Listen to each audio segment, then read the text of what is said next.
आषाढ़ आसे फेरी फेरी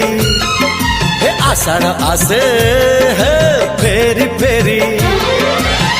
साधब आसुचिल सिंदूर बोईत धरी चोरी चोरी चोरी चोरी चोरी चोरी चोरी चोरी चोरी चोरी चोरी चोरी चोरी चोरी चोरी चोरी